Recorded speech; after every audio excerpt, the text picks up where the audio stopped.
Good morning प्यारे बच्चों। UP board class 12 Hindi medium के इस पहले दिन की क्लास में मैं शुभम कुमार केडिया सभी स्टूडेंट्स का स्वागत करता हूं। मैं आप लोगों को मैथमेटिक्स ऑनलाइन क्लास में मैथमेटिक्स का टॉपिक्स शेयर करूंगा आपसे, जिसमें हमारा जो पहला टॉपिक होगा, ठीक है, आपने जब स्टार्ट किया होगा तो आपने शायद सारणी या आव्यूह से स्टार्ट किया होगा। कुछ भी हो उसको हम लोग ब्रेक करते हुए, जो भी आपने टॉपिक स्टार्ट किया होगा उससे हम लोग ब्रेक होते हुए एक नया टॉपिक स्टार्ट करेंगे कैलकुलस पार्ट का। ठीक है, कैलकुलस पार्ट का जो हमारा टॉपिक होगा, तो पहले तो आप अपना सिलेबस देख लीजिए कैलकुलस का क्या है। मैथमेटिक्स में कुछ ब्रांचेस होती हैं, ठीक है, मैथमेटिक्स के कुछ ब्रांच होते हैं, जैसे आपने नाम सुना होगा अलजेब्रा, बीजगणित, अंक गणित, रेखा गणित। ठीक है, आप क्लास छोटे छोटे कक्षाओं में पढ़ते हैं ये सारे ब्रांचेस। जैसे हर क्लास में आपने आया होगा, आपने निर्देशांक ज्यामिति पढ़ा होगा, है ना। निर्देशांक ज्यामिति भी मैथमेटिक्स की एक ब्रांच है। फिर आपने त्रिकोणमिति पढ़ा होगा। उसी प्रकार से आपने फर्स्ट ईयर में लिमिट्स और डेरिवेटिव्स भी पढ़ा है। लिमिट्स, है ना, लिमिट पढ़ा है आपने, सीमा और अवकलन। सीमा और अवकलन आपने फर्स्ट ईयर में पढ़ा है। सेकेंड ईयर के जो कैलकुलस का पार्ट है, जो आपने सीमा और अवकलन पढ़ा है, वो भी हमारे कैलकुलस में आता है। तो मैथमेटिक्स का एक ब्रांच होता है कैलकुलस, जिसमें किसी फंक्शन की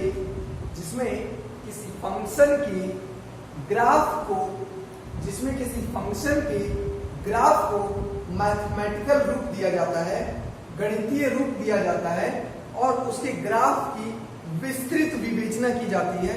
विस्तृत अध्ययन किया जाता है उसके ग्राफ के नेचर का, कि उसका ग्राफ कैसा है। ठीक है, तो इस कैलकुलस को मेन रूप से दो पार्ट में भाग दिया जाता है, डिवाइड किया जाता है। कैलकुलस को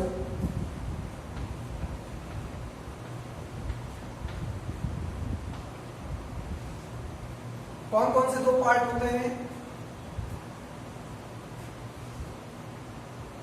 एक होता है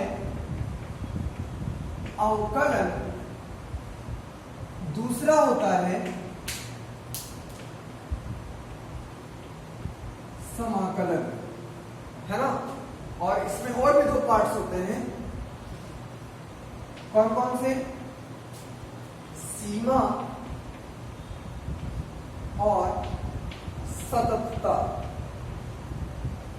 ठीक है, तो बारी बारी से इसका डिस्कशन किया जाएगा। आपने सीमा पढ़ी है फर्स्ट ईयर में, सीमा आपने पढ़ी है, लिमिट्स आपने पढ़ा है। सीमा को इंग्लिश में क्या कहते हैं? लिमिट्स। सततता को क्या कहते हैं? कंटिन्यूटी। अवकलन को क्या कहते हैं? डिफरेंशिएशन। और समाकलन को क्या कहते हैं? इंटीग्रेशन। ठीक है, और इन सब में एक फ्लुएंसी होती है। जब तक सीमा की बात नहीं करते तब तक हम लोग सततता की बात नहीं कर सकते हैं। जब तक सततता की बात नहीं करेंगे तब तक उसकी अवकलन की बात नहीं कर पाएंगे, और जब तक किसी के अवकलन की बात नहीं करेंगे तब तक उसके समाकलन की बात नहीं करेंगे। किसके? हमारे और आपके नहीं, फंक्शन के। फलन की सीमा की बात की जाएगी, तब फलन की सततता की बात होगी। बिना फलन की सीमा की बात हुए हम उसकी सततता की बात नहीं कर सकते। जब फलन की सततता की बात होगी तब हम उसके अवकलन की बात करेंगे। बिना उसके अवकलन की बात किए हम उसके समाकलन की बात नहीं कर सकते। तो ये सारी जो चीजें होती है वो एक क्लास इंटरवल के अकॉर्डिंग होती है। कि अगर कोई बच्चा क्लास 10th में है, ठीक है, क्लास 10th में है, तो उसके बाद ही वो 12th में जाएगा, उसके बाद ही वो ग्रेजुएशन में जाएगा, उसके बाद ही वो पोस्ट ग्रेजुएशन में जाएगा, ओके, हायर क्लासों में। तो ये चारों आपस में एक साइकिल में जुड़े हुए हैं, जो कि सीमा से स्टार्ट होती है और समाकलन पर जाकर खत्म हो जाती है। तो इसी क्रम में आपने सीमा को फर्स्ट ईयर में पढ़ा है। सततता हमारे सेकेंड ईयर का सिलेबस है, जिससे 5 नंबर के क्वेश्चन लगभग पूछे जाएंगे। और ओवरऑल अगर हम टोटल को मिला दें तो आपके 44 मार्क्स के क्वेश्चन इससे सेकेंड ईयर में पूछे जाएंगे। 44 मार्क्स, और अगर ऑप्शनल क्वेश्चंस को भी ले लिया जाए तो नियर अबाउट 55 मार्क्स। ठीक है, तो लगभग हमारा 50% का जो सिलेबस होता है वो कौन कवर कर लेता है? कैलकुलस। तो calculus is a main part of mathematics for second year. ठीक है, सभी बच्चों को समझ में आ गया होगा कि हमारे यूपी बोर्ड का जो सबसे मुख्य भाग है, जो सबसे मुख्य सिलेबस है वो कौन सा है? कैलकुलस है। अब कैलकुलस नाम से स्पष्ट है, कैलकुलेट, कैलकुलेशंस। इसमें पूरा का पूरा मैथमेटिकल्स है, कहीं थ्योरी नहीं होगी, एप्लीकेशंस में थोड़ी थ्योरीज भी आएंगी। ठीक है, बहुत इंटरेस्टिंग होने वाला है हमारा ये कैलकुलस। उसके लिए आपको ये देखना है, उसके लिए आपको सबसे पहले ये देखना होगा कि हम सीमा को कितने तरीके से, कितनी ईमानदारी के साथ फर्स्ट ईयर में पढ़े हैं। अगर इसमें आप ईमानदार हैं तो पूरे कैलकुलस में कहीं पर कोई दिक्कत नहीं आएगा, और अगर ईमानदार नहीं भी हुए तब भी मैं यहाँ पर सीमा को कुछ हद तक बताऊंगा, क्योंकि पूरी की पूरी सीमा ही सततता होती है अगर हम एक पॉइंट को थोड़ा सा, छोटा सा पॉइंट को इंप्रूव कर दें। ओके, तो आज जो हम बात करेंगे कैलकुलस के पहले पार्ट की बात करेंगे, किसकी? सततता की।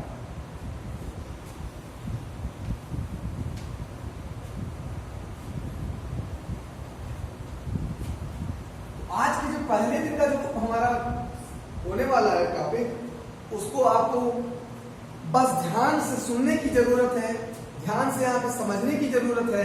कल से हम लोग लिखेंगे, आज समझने की ये जरूरत है कि सततता होती क्या है।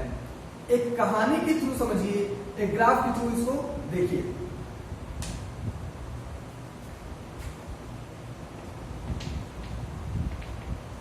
कंटिन्यूटी मतलब सततता। ओके, चलिए, सततता कहता है कंटिन्यूटी किसी ग्राफ की, किसी फंक्शन की होती है। ठीक है, ध्यान से सुनिएगा, फंक्शन क्या है, ग्राफ क्या है, ये सब आप जानते हैं। फंक्शन क्या होता है हमें बताने की बहुत ज्यादा जरूरत नहीं है, आपने फर्स्ट ईयर में पढ़ा है फंक्शन क्या होता है। फंक्शन क्या होता है, आपने यहाँ एक बॉक्स बनाया होगा, एक बॉक्स यहाँ बनाया होगा, कहा होगा ये डोमेन होता है, और ये क्या होता है? कोडोमेन होता है। ठीक है, जिसे हम पार्ट टाइप रेंज सेट भी करते हैं। और आपने कहा होगा कि अगर इसके हर एक एलिमेंट का, एक भी एलिमेंट छूटना नहीं चाहिए, मैंने ध्यान से सुनिएगा, हर एक वर्ड में जादू है। इसकी हर एक एलिमेंट का, इसके किसी न किसी एलिमेंट के साथ इमेज बनाओ। मतलब अगर 1 2 3 4 लिखे और इसमें A B C D E और F लिखे, इसके हर एक एलिमेंट का यूनिक इमेज होना चाहिए इसमें। ये पढ़ा आपने, फंक्शन कहलाता है। सबसे पहली बात क्या कहा, इसके कोई भी एलिमेंट बचने नहीं चाहिए, हर एक एलिमेंट का इमेज होना चाहिए, हर एक एलिमेंट इससे एसोसिएट होंगे। लेकिन कैसे? यूनिक मतलब 1 का इमेज अगर एक बार A के साथ हो गया तो 1 अब किसी और के साथ रिलेशनशिप में नहीं आएगा। 1 का अगर एक बार A के साथ रिश्ता तय हो गया है तो अब वो किसी और के साथ उसका रिश्ता तय नहीं हो सकता। इस तरह से समझना है इसको। ठीक है, तो 1 का इमेज क्या हुआ? A का हुआ। चलिए, 2 का इमेज C के साथ हो गया तो अब 2 कोई और इमेज नहीं बनाएगा। 3 का इमेज C के साथ हो गया, इधर वाले 2 एक के साथ एसोसिएट हो सकते हैं, कोई दिक्कत नहीं है। 2 का एक ही इमेज है ना, कौन? C। 3 का भी एक ही इमेज है ना, क्या? C। 4 का भी एक ही इमेज है, D। तो इस तरह से कहते हैं फंक्शन होता है अगर कोई मैथ को कहां से कहां तक, डोमेन से कोडोमेन में। फंक्शन आपने कहा है फलन कब होता है? फलन एक मैप होती है जो डोमेन से कोडोमेन सेट में जाती है और क्या करती है? डोमेन के हर एक मेंबर का कोडोमेन के किसी न किसी मेंबर के साथ, इसके हर एक मेंबर को लेना जरूरी नहीं है। ठीक है, डोमेन के हर एक मेंबर का कोई एलिमेंट छूटना नहीं चाहिए। अगर यहाँ पे मान लीजिए 5 लिखा है तब ये फंक्शन नहीं कहलाएगा क्योंकि एक एलिमेंट का इमेज ही नहीं है। ठीक है, अगर 4 के साथ F को भी एसोसिएट कर दिया तभी फंक्शन निकल आएगा। 4 दो रिश्ते तय कर रहा है, 2 इमेज बना रहा है, ठीक है। चलिए, तो फंक्शन क्या होता है, फलन क्या होता है, डोमेन के हर एक मेंबर का यूनिक इमेज होना चाहिए। कैसा यूनिक इमेज होना चाहिए, यूनिक इमेज, ठीक है। तो ये होता है फंक्शन। फंक्शन कितने प्रकार के होते हैं, सबसे पहली बात आ जाती है फंक्शन के प्रकार।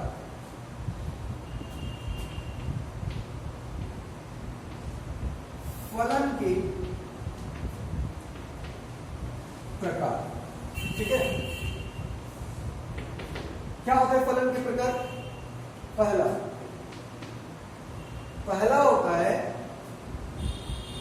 प्रतिलोम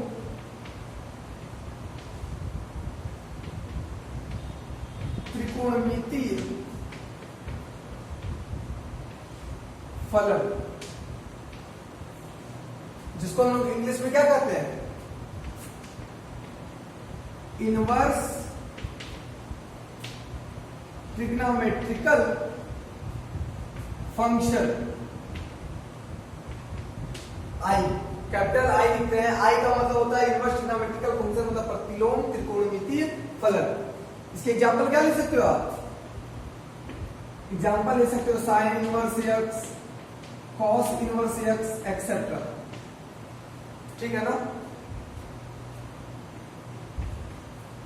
दूसरा लघुगणकीय फलन, लॉगरिथमिक फंक्शन। कैसा फंक्शन, लॉगरिथमिक फंक्शन। जैसे इसको L से डिनोट करते हैं, example log x base e, log x base 10, इस प्रकार से। तीसरा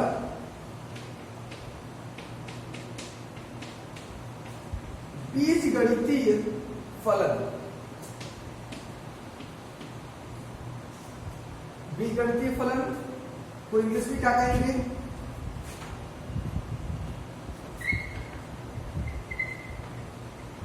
अलजेब्राइक फंक्शन, ठीक है। ए से डिनोट करते हैं, एग्जांपल होगा क्या, जैसे हो गया ax square plus bx plus c, 5x square mod x, ठीक है, सिर्फ 5, 3x एक्सेट्रा। फोर्थ त्रिकोणमितीय फलन, कौन सा फलन, ट्रिग्नोमेट्रिकल फंक्शन, है ना,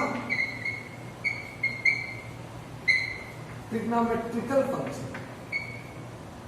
टी से डिनोट करते हैं, जैसे एग्जांपल क्या होगा, sine x, ten x, cosec x, etcetera, ठीक है।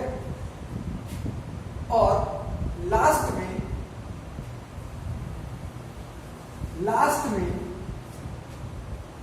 5 नंबर हो जाएगा घातांकीय, चर घातांकीय, exponential function.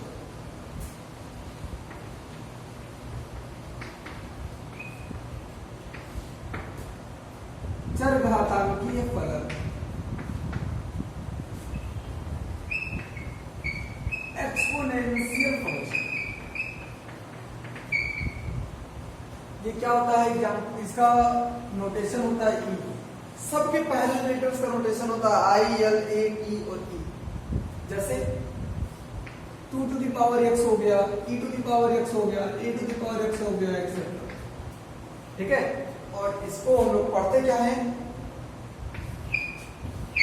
Islet, ILATE, islet. याद रखने का तरीका क्या हो गया, आइलेट, इनवर्स ट्रिग्नोमेट्रिकल फंक्शन, प्रतिलोम त्रिकोणमितीय फलन, लॉगरिथमिक फंक्शन, लघुगणकीय फलन, अलजेब्राइक फंक्शन, बीजगणितीय फलन, ट्रिग्नोमेट्रिकल फंक्शन, त्रिकोणमितीय फलन, एक्सपोनेंशियल फंक्शन, चरघातांकीय फलन। ओके, एनी प्रॉब्लम नहीं? फलन कितने प्रकार के होते हैं मेनली, ये आपको समझ में आ गया होगा। क्लियर? चलिए, ये सब टूल्स है स्वतंत्रता के लिए। ओके, इरेज करें इसे।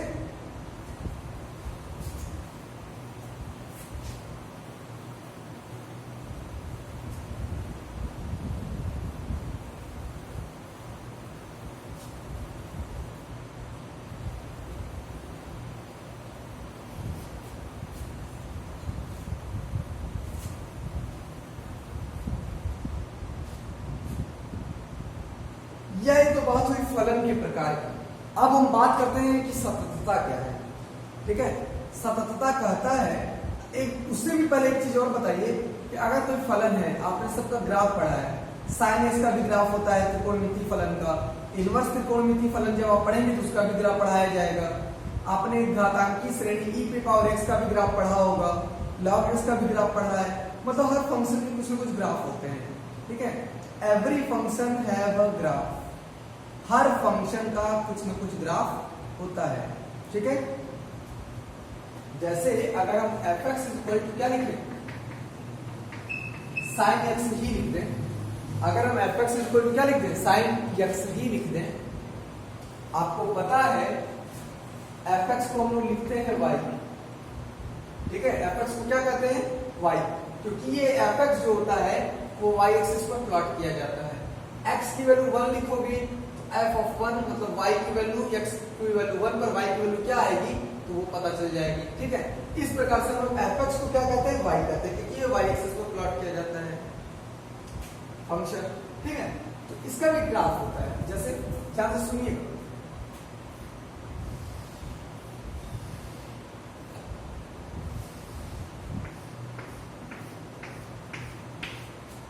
जब आप x की वैल्यू 0 डिग्री लेते हो, ध्यान से सुनना, जब x की वैल्यू 0 डिग्री लेते हो, f of 0 degree, sine 0 degree क्या आता है, 0 आता है।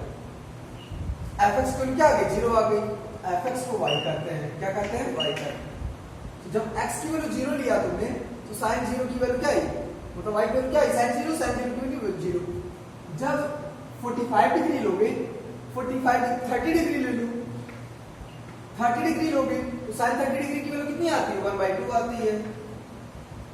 45 डिग्री लीजिए, साइन 45 डिग्री की वैल्यू कितनी आएगी, 1/2 आएगी। 60 डिग्री लीजिएगा, साइन 60 की वैल्यू कितनी आएगी, √3/2 आएगी।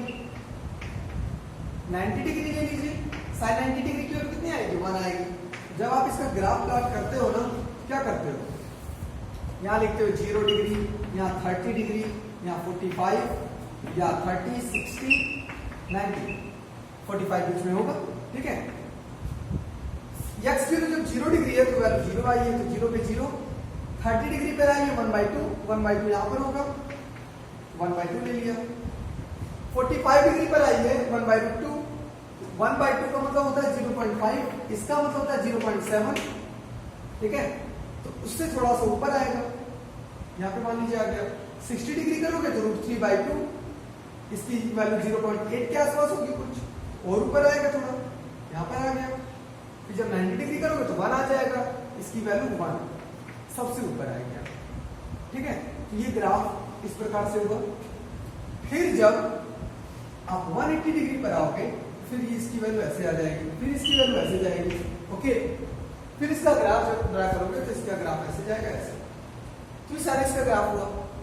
हम किसको प्लॉट कर रहे हैं, x को प्लॉट कर रहे हैं, और जो y आ रहा है वो किस पर प्लॉट हो रहा है, y एक्सिस पर प्लॉट हो रहा है, मतलब fx को y एक्सिस पर प्लॉट करते हैं।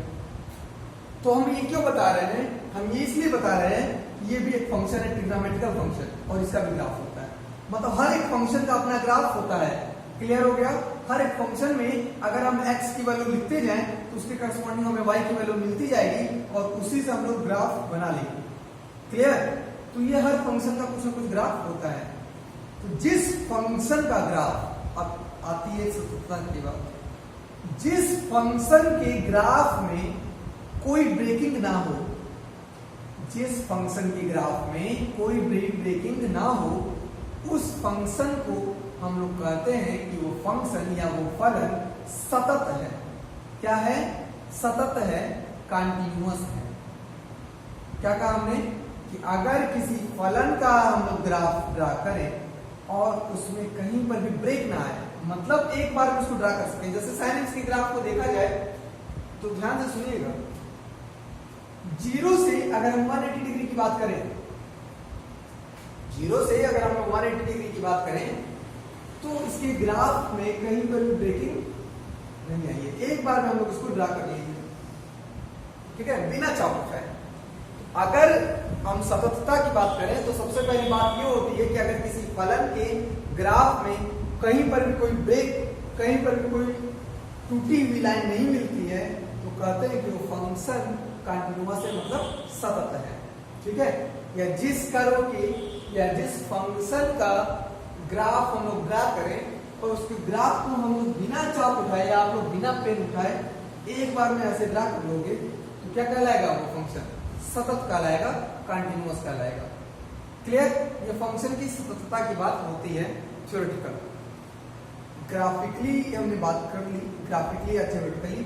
मैथमेटिकली इसको कैसे सॉल्व करेंगे ये हम आपको कल बताएंगे, लेकिन उससे पहले एक और फंक्शन लीजिए, कुछ और समझते हैं सततता से related.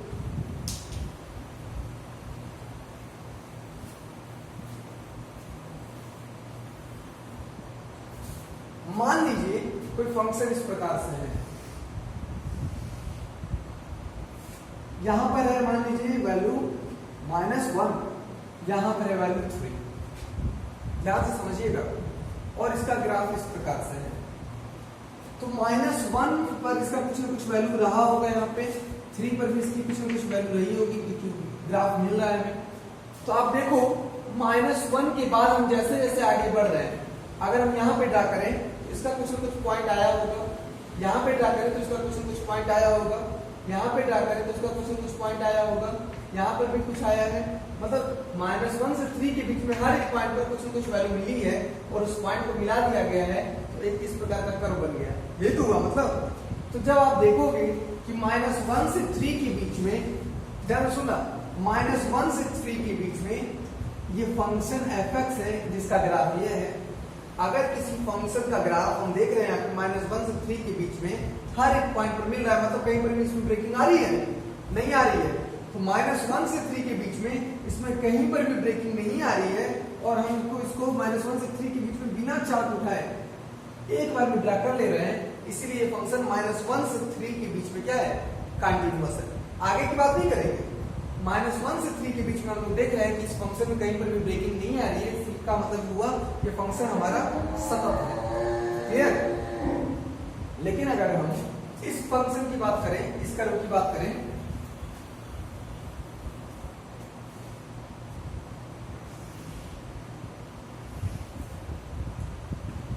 x is equal to -2, x is equal to +2, x is equal to 0।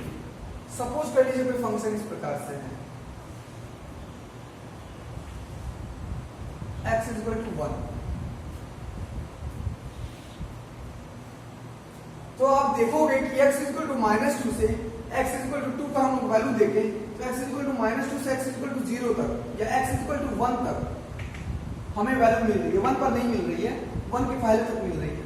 ठीक है, लेकिन जैसे ही x is equal to 1 हो जा रहा है, 1 पर हमें कोई वैल्यू नहीं मिल रही है। मतलब क्या हुआ? मतलब ये हुआ कि x is equal to 1 पर, x is equal to 1 पर हमें कोई वैल्यू नहीं मिल रही है। ठीक है, बाकी अगर आप देखें तो x is equal to -2 से x is equal to 2 के बीच में हर एक पॉइंट पर वैल्यू मिल रही है। यहाँ पर भी वैल्यू मिल रही है, यहाँ पर भी वैल्यू मिल रही है, कुछ ना कुछ वैल्यू जरूर मिल रही है, लेकिन हमें x is equal to 1 पर वैल्यू नहीं मिल रही है। और आप देखें कि -2 से 2 के बीच में अगर हम इस कर्व को ड्रा भी करेंगे तो ये पर यहाँ से यहाँ तक किए, फिर हमें चाप उठाना पड़ जाएगा यहाँ से यहाँ तक ड्रा करने के लिए, है ना। और आप सीधे सीधे देख भी रहे हैं कि फंक्शन 2 पार्ट में ब्रेक हो गया है। इस फंक्शन में x is equal to 1 पर ब्रेकिंग आ गई है, इसलिए हम कहेंगे कि ये फलन जो होगा हमारा वो सतत नहीं होगा। ये फलन हमारा x is equal to 1 पर सतत नहीं है, कंटिन्यूअस नहीं है। लेकिन अगर कोई आपसे पूछे x is equal to -2 से x is equal to 0 पर सतत है कि नहीं, तो यहां से यहां तक के बीच में इसका मतलब कहीं पर भी ब्रेकिंग नहीं आई है, इसलिए हमारा फंक्शन -2 से 0 पर तो सतत है, लेकिन अगर -2 से 2 की बात की जाए एक पॉइंट पर ब्रेकिंग आ जाने के कारण ये फंक्शन हमारा सतत नहीं होगा। ओके, कल हम लोग इसके ब्रीफली डिस्कशन करेंगे, ठीक है, तब तक के लिए धन्यवाद।